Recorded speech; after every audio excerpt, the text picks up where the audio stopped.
when you do not seek or need approval, you are at your most powerful. All right, beloved, let's talk about something that might just change the way you see yourself and your life. Claiming your personal sovereignty. I'm talking about the deep, soul level authority you have over your own life, your emotions, and your energy. It's about standing in your power, not over others, but within yourself. Here's the deal. Your emotions, they're not just random feelings that happen to you. They're like the brushstrokes of a painting or the notes in a song. They're the raw material of your life. And whether you realize it or not, they're shaping your reality every single day. But here's where we often get tripped up. We think the world is doing things to us.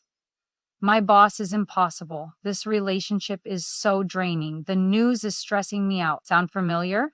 We've been divided as humans into in this, not that. It has destroyed our truth that we are all one. Hierarchy wins by making it easy to point fingers at the outside world. But what if I told you that those external things are just mirrors? Yep, mirrors, reflecting what's already going on inside of you. Let me break it down. When you feel resentment, anger, jealousy, it might seem like those feelings are caused by someone else, but the truth is, those emotions are yours. They're already living inside you, just waiting for the right trigger to bring them to the surface. And once they're out, they start shaping the energy you send into the world. And guess what? The world sends that same energy right back to you. It's like an emotional boomerang. Now, here's where sovereignty comes in. Being sovereign means you don't let those emotions run the show. It doesn't mean you ignore them or pretend they don't exist. No, no, no. It's about facing them head on, owning them, and then, here's the kicker, letting them go. Let's say you're feeling lonely. Instead of running from that feeling or trying to cover it up, you say, all right, loneliness, I see you, I feel you, you're here. You don't fight it. You don't blame anyone else for it. You just sit with it. And in doing so, you take back the power you might have unconsciously handed over to external circumstances. You reclaim your authorship over your own experience. Now, let's be real. Firsthand, letting go is far from easy. It can feel like trying to unclench a fist that's been tightly closed for years. But here's the thing. Holding onto all that emotional baggage takes up energy. Energy you could be using to create, to love, to explore, to just be. Letting go isn't just a nice idea. It's essential for your growth. So how do you do it? How do you step into your sovereignty? First, shift your perspective and stop seeing challenges as things that happen to you and start seeing them as things that happen for you. Every emotion, every trigger, every tough moment, it's all a breadcrumb leading you back to your own strength and truth. Second, embrace compassion for yourself. First and foremost, we are all messy, beautiful, complicated beings. And that's okay. You don't have to have it all figured out. You just have to be willing to sit with yourself, to listen to what your emotions are trying to tell you, and to let them guide you toward healing. And finally, you remember this. You are not your pain. You are not your fears or your doubts or your insecurities.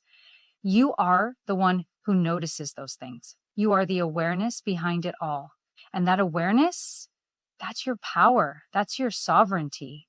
So the next time life feels overwhelming, remember this. You don't have to fix anything. It's draining your energy as you control the world around you. Simply stay centered in your heart. Feel what you need to feel, let go of what you don't need to carry, and keep looking up, always up. Self cannot get out of self. And you did not defeat you. You were defeated by something that calls itself you.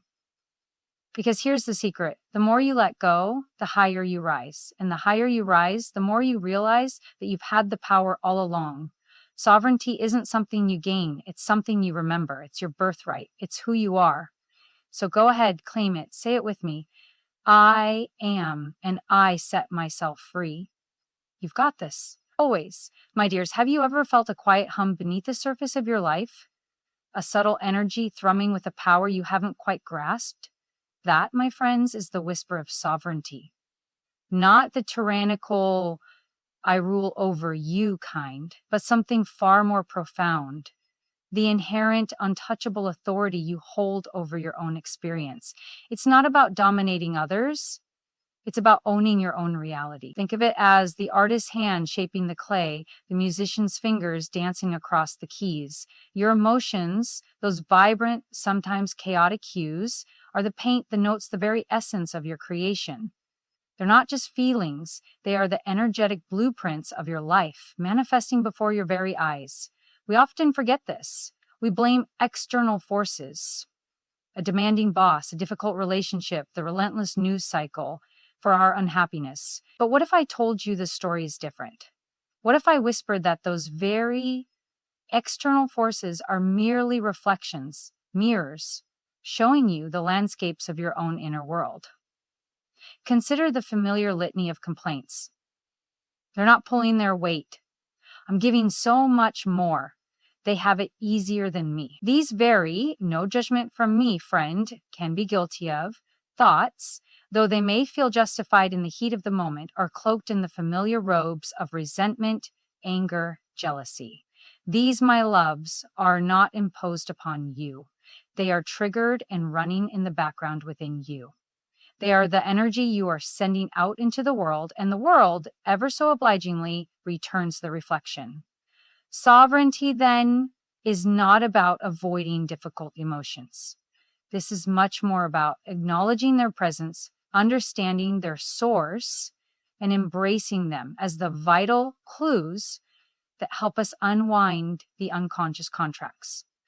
The very reason I am an advocate for unconscious contract release process in my holographic readings, it's some of the fastest healing work that doesn't require having to be re-triggered from the past trauma. They are breadcrumbs leading you back to the heart of your own love and power. When you feel the sting of loneliness, the weight of sadness, the pinch of poverty, don't shrink from it. Embrace it fully. Say it aloud. I am sad. I am lonely. I am poor.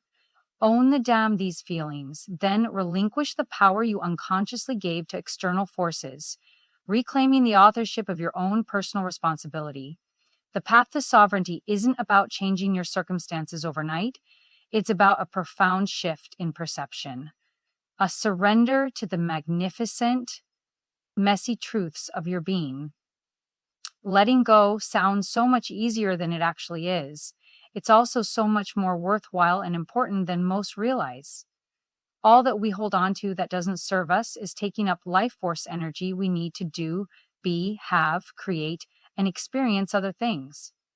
So, in closing, it's about seeing the divine not just in the breathtaking sunrise, but also in the challenging moments, in the shadows as well as the light. It's about extending compassion to first and foremost, and then to everyone you encounter, recognizing the divine spark within each and every soul. I'm here to walk alongside you on the path of self-blame to one of radical self-acceptance, a journey to the core of your own self-power, the quiet authority that resides within you, waiting to be honored.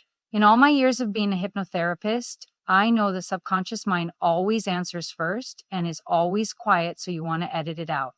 So follow and listen closely. My dears, listen to the whispers of sovereignty and claim your birthright. I am, and I set myself free.